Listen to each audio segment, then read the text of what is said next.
कहानी शुरू होती है तो हमें एक भोले से लड़के को दिखाया जाता है जो हंटर के एग्जाम देने के लिए आया था। तभी उसके पीछे एक लड़की खड़ी होती है।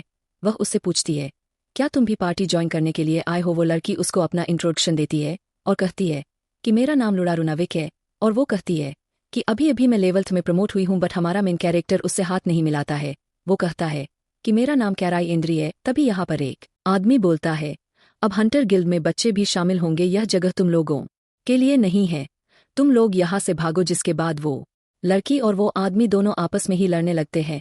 शोर शरावत सुन के यहाँ पर सिक्योरिटी आ जाती है। वो कहते हैं कि तुम दोनों को अपना लाइसेंस रद्द करवाना है क्या? तभी लुड़ा कहती है कि नहीं नहीं, अरे हम तो ऐसी मजाक कर रहे थे। तभी हमें किराए को भी दिखाया जाता है जो अपने चेहरे को छुपाने की कोशिश कर रहा था। जिसके बाद सीन सेफ्ट होता है और वो लोग अंदर आ जाते हैं, जहां पर लड़ा कहती है कि देखो ये कितनी कमाल की जगह है, क्या तुम यहाँ पर पहले आए हो? तभी एंड्री बताता है कि मेरा यहाँ पर 5वीं बार है। तभी लदा उससे माफी मांगने लगती है और एंडी उससे कहता है कि तुम्हें माफी मांगने की कोई जरूरत नहीं है, क्योंकि हंटर के लिए स्किल ही सब कुछ होती है। जिनके पास टैलेंट होता है वो अपना नाम चराते हैं और आगे बढ़ते हैं, और जिनके पास कुछ भी नहीं होता वो छोटे छोटे मौकों को पकड़ते हैं। तभी हमें आर्क ब्रेक के मेंबर को दिखाया जाता है, जो यहाँ की सबसे अच्छी पार्टी होती है। यहाँ पर जो बंदा बैठा होता है उसका नाम आर्क रोडन होता है। अगर उसने किसी को एक सेव कर लिया तो महान हंटर बनने का सपना उसका पूरा हो सकता है। जहाँ तक उनकी बात है कि उन्होंने कई सालों से किसी भी नए मेंबर को एक सेव नहीं किया, और ये लोग जो कुछ साल पहले ही कैपिटल में आए थे, पर अपने जबरदस्त टैलेंट के साथ इनने कैपिटल में एक अपनी अलग ही पहचान बना ली है।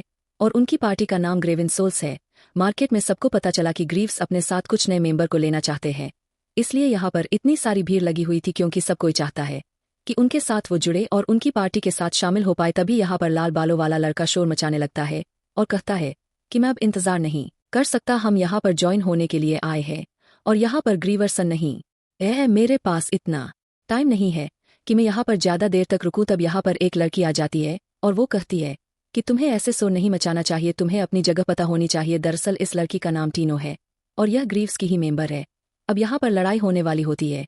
तभी एंड्री लदा से कहता है कि हमें यहाँ से बाहर जाना चाहिए। एंड्री यहाँ से छिप छिप कर जा रहा था। तभी यहाँ पर टीनो उसकी प्रेजेंस को फील कर लेती है और उसको रोक लेती है और उससे कहती है कि अरे आप यहाँ पर क्या कर रहे हो मास्टर? तभी यहाँ पर आर्क आ जाता है। वो बोलता है कि अरे कराए, तुम यहाँ पर क्या कर रहे हो? पता है ना कि तुम्हारे बिना यह सब शुरू नहीं होगा। तभी हमें पता लगता है कि इस किंगडम की सबसे स्ट्रांग पार्टी यानी कि ग्रीव्स का लीडर क्राई एंड्री ही है, जिसको देखकर पूरा माहौल ही गर्म हो जाता है। तभी हमें पास का सीन दिखाया जाता है जहां पर क्राई ने अपने दोस्तों के साथ मिलकर इस किंगडम की सबसे स्ट्रांग पार्टी को बनाया था। जिसके बाद सीन शिफ्ट होता है और लदा और वो आदमी यहाँ पर बात कर रहे थे कि मुझे तो विश्वास नहीं हो रहा वो इतनी स्ट्रांग पार्टी का लीडर है। जिसके बाद हमें वो लाल बालों वाला लड़का दिखाया जाता है जो अभी भी शोर मचा रहा था, जिसको देखकर टीनो को काफी गुस्सा आता है। पर एंड्री उसको शांत करवाता है और कहता है कि तुम्हारा लेवल 4 है, पर फिर भी तुम किसी पार्टी के साथ नहीं हो। दरअसल इस लड़के का नाम गिलबर्ट होता है।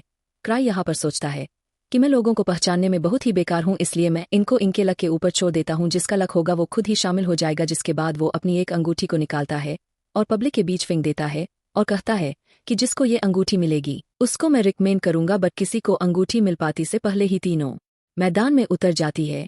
जिसके बाद यहाँ पर अफरा तफरी का माहौल बन जाता है। मौका देखकर किराए चुपचाप यहाँ से निकल जाता है।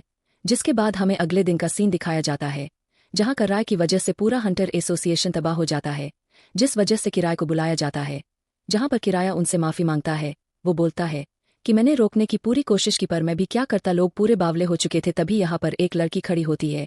वो किराए से बोलती है अरे तुम्हें शांत हो जाना चाहिए और तुम्हें इनको इतना डांटना नहीं चाहिए। तभी वो टैटू वाला आदमी बोलता है कि अरे मैंने तो अभी उसको डांटा ही नहीं। तभी वो आदमी एक काम के बारे में उसको बताता है और करी उसको बताता है कि अरे अब तुम क्या मुझसे चोरी करवाना चाहते हो? पर उससे ज्यादा ये एक रेस्क्यू मिशन होता है। किराए इस मिशन को थोपने के लिए आर्क के पास जाता है, पर उसको आर्क मिलता ही नहीं है।